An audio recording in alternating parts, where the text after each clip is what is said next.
बूढ़े माता पिता ने सिखाया अपनी बहू को सबक। राहुल और सोनम की शादी को 6 साल हो गए थे। शुरुआत में सोनम अपने सास ससुर का बहुत ख्याल रखती थी, परंतु एक दिन वह अपनी दोस्त से बात करती है तो बात करते करते वह उसे बताती है कि वह अपने घर का सारा काम अपने सास ससुर से करवाती है। वह दिन भर बैठे रहते हैं, कुछ काम नहीं करते थे, तो मैंने सोचा सारा काम उन्हीं से करवाया करूं। और वह सोनम को भड़काने लगती है कि तुम भी अपनी सास ससुर से घर का काम करवाया करो। सोनम की दोस्त के भड़काने के बाद से वह अपने सास ससुर से अलग तरह से पेश आने लगी।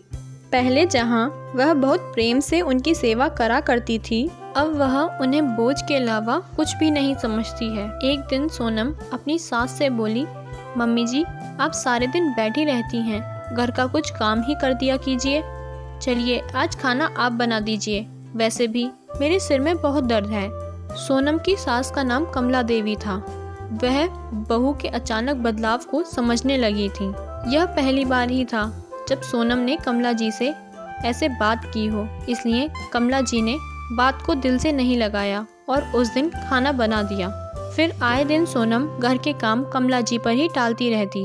एक दिन जब सोनम उसी शहर वाली दोस्त से फ़ोन पर बातें कर रही थी कि अब तो ज़्यादातर मैं अपनी सास से ही काम करवाती हूँ, अब देखना धीरे धीरे ससुर जी से भी काम कराने शुरू कर दूंगी, जैसे बच्चों को स्कूल छोड़ना, लाना, सब्जियां लाना, सब्जियां काटना और कई सारे काम। ये सारी बातें कमला जी ने सुन ली थीं।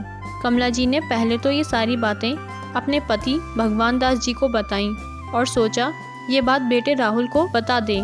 फिर उन्होंने सोचा कि वो तो अपनी पत्नी का ही साथ देगा, क्योंकि एक बार जब भगवान दास जी ने अपने बेटे से बहू की शिकायत की थी, तब राहुल ने अपने पिता की ही गलती निकाल दी थी, इसलिए उन्होंने कुछ और सोचना शुरू कर दिया। सोनम का यूं हुक्म चलाना दिन प्रतिदिन बढ़ता ही जा रहा था। एक दिन की बात है जब सोनम ने फिर दर्द का बहाना करके कमला जी पर ही काम थोपने की कोशिश करी, तो कमला जी ने साफ मना कर दिया और कहा कि बहू मेरी भी थोड़ी तबीयत खराब है, आज तू खुद कर ले। तब न जाने सोनम कुछ बड़बड़ाते हुए चली गई। अब जब भी वह अपने सास ससुर से काम की कहती, वह दोनों ही उम्र और तबीयत का बहाना बना देते। अब सोनम को गुस्सा आने लगा था, तो सोनम ने एक दिन उनसे कहा, आपकी रोज़ाना ही तबीयत खराब हो जाती है, आप दोनों ही कामचोर हैं, बस सारा दिन बैठे रहते हैं, काम कुछ करते नहीं। अपनी बहू सोनम की यह बातें सुनकर उन्हें बहुत बुरा लगा। एक दिन भगवान दास जी अपने वकील दोस्त के पास गए और बातों बातों में उन्हें सब बता दिया कि उनकी बहू उनके साथ कैसा व्यवहार करती है। फिर वकील मित्र भगवान दास जी और कमला देवी तीनों ने मिलकर यह तरीका निकाला कि वह अपनी बहू को कानूनी तरह से सबक सिखाएंगे। जब वह तीनों घर पहुँचे तो सोनम बोली, न जाने कहाँ चले जाते हैं दोनों काम के नाम पर, कामचोर कहीं के। फिर कमला देवी जी बोली, बहू जो कहना है कह लो, फिर जेल में कोई सुनने वाला नहीं होगा ना। सोनम चौंकते हुए बोली, जेल?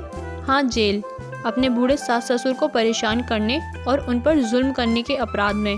भगवान दास जी का वकील मित्र बोला, कम से कम 4 साल की तो जेल होगी ही, अभी थोड़ी देर में पुलिस आने ही वाली होगी। सोनम यह बात सुनकर डर जाती है और अंदर जाकर अपनी दोस्त को फ़ोन करके सारी बात बताती है, तो उसकी दोस्त कुछ बहाना करके उससे बात करने से मना कर देती है और कहती है कि यह तेरे घर का मामला है, तू खुद देख, इसमें मैं क्या कर सकती हूँ। सोनम बहुत परेशान हो जाती है और रोते रोते अपने सास ससुर से माफ़ी मांगने के लिए चली जाती है और कहती है कि मुझे माफ़ कर दीजिए, मैं अपनी दोस्त के बहकावे में आ गई थी, मम्मी जी आगे से ऐसा कुछ नहीं होगा। वह उन दोनों के पैर पकड़कर माफ़ी मांगती रही। कमला देवी जी ने और भगवान दास जी ने सोनम की आंखों में आंसू के साथ साथ पछतावा भी देखा और सोनम को माफ़ कर दिया। आगे से सोनम अपने सास ससुर का पूरा ख्याल रखने लगी और अपनी उस दोस्त से अपने घर की बातें करना भी बंद कर दिया। ये कहानी आपको कैसी लगी हमें कमेंट करके ज़रूर बताएं और साथ ही अगर चैनल पर नए हैं तो चैनल को लाइक, शेयर और सब्सक्राइब करना ना भूलें।